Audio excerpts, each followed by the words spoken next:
I'd like to make it very clear. I do not make any money on YouTube. I never have. My channel is not eligible for monetization. I use it as a video hosting service, and of course I use it to spread information. I was actually outraged to find out that even though I didn't give YouTube my permission to use ads and I didn't do anything to monetize my channel, they still show ads in my videos. I thought it was impossible. Later I learned that they can place ads in any videos if they want to, because there's always someone who wants to pay for that, someone who wants to sponsor those ads. So the ads that you see on my videos, I have no idea who's sponsoring them, and I also have no idea who is using my videos to get money, to get income from those ads. But I'm not getting any income from those ads that are shown in my videos. I'm not upset that video ads are blocked on YouTube, or that people are not going to get income for Russian speaking, for viewers from Russia. I did a video a few months ago, which is titled, "What if there is no YouTube?" And looks like this day has come. What if there is no YouTube? The basic idea is that people think that consuming content on YouTube is education.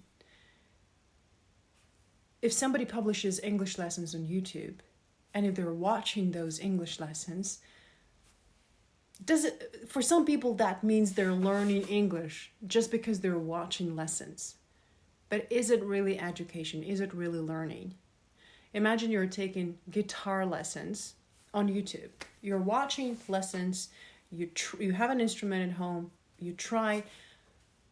But I know so many people who will not have their next guitar lesson in case there is no video tutorial on YouTube tomorrow. If all the video tutorials stop, will you stop learning to play the guitar? Will you abandon your passion to play the guitar? Will you stop learning English if there is no more content on YouTube that is called English lessons? You have to understand that so much content is created on YouTube, not for educational purposes, but because people get paid for creating viral content. People are paid for views, for ads, for likes. And you have to ask yourself, what is learning? What is education? I will never sell English classes. You will never see a video where I will be deconstructing an English song, translating it for you, and showing you or teaching you the differences between present simple and past perfect, because I want to speak to those people who also know, because I know this about the people I work with, and I want to be talking to those people who also know that they are absolutely capable of figuring this out themselves. They don't need another non-native speaker to teach them something that they can go and find out themselves. Work with the source, directly with the source. When you learn English from a YouTuber, from a blogger, and they might be not native speakers, they might be native speakers, it doesn't really matter. Native speakers also make mistakes. But if you learn directly from a blogger and you take their word without checking in with the source, you believe every word they say, and then you say, oh, this is what I learned. It's not learning. It's not learning, it's consumption, unfortunately. Learning means you teach yourself to work directly with the source. You want to be checking in with the source, which means you want to check in with the reality. The reality is, how do people speak? How do native speakers speak in everyday life? Our source is not one book, is not one blogger, is not one teacher.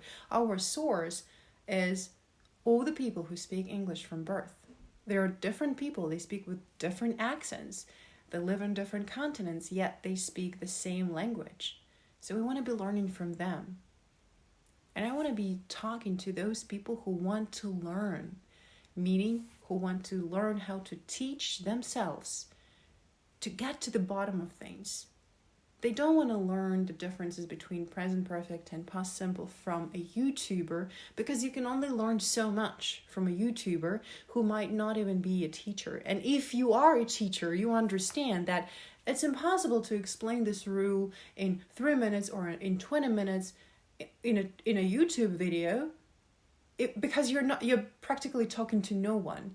You're talking to the mass audience, but if you're a teacher, you need to be talking to a very specific person who understands very specific code.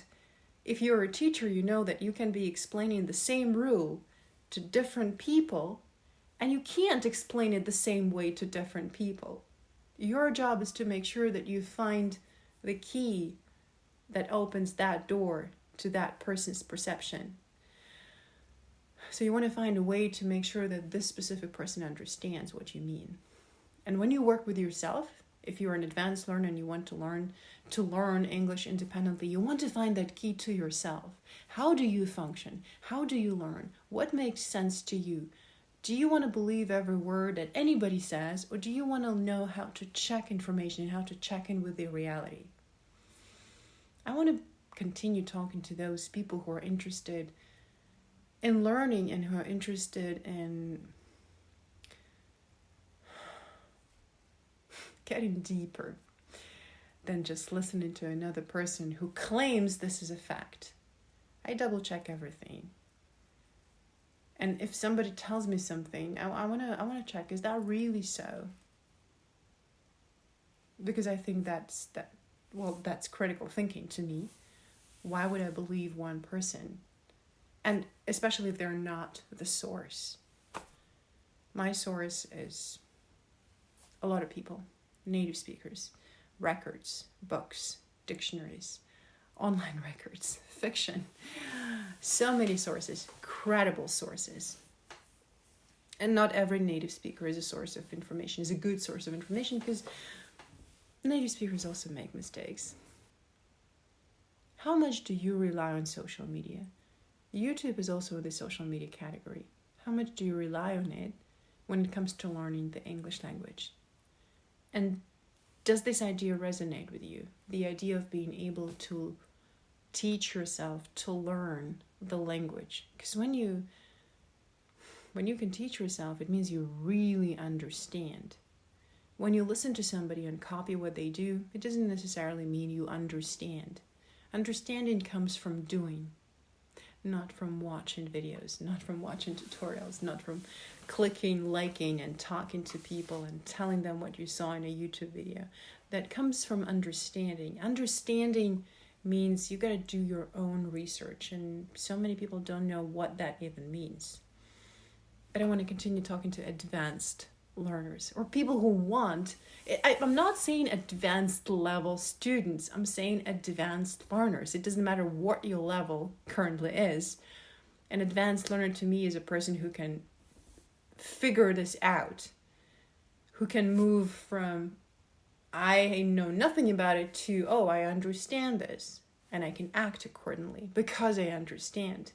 So those people who can ask the right questions and who can answer their own questions, even if their questions seem difficult and impossible to answer at first. I would love to hear your thoughts on that.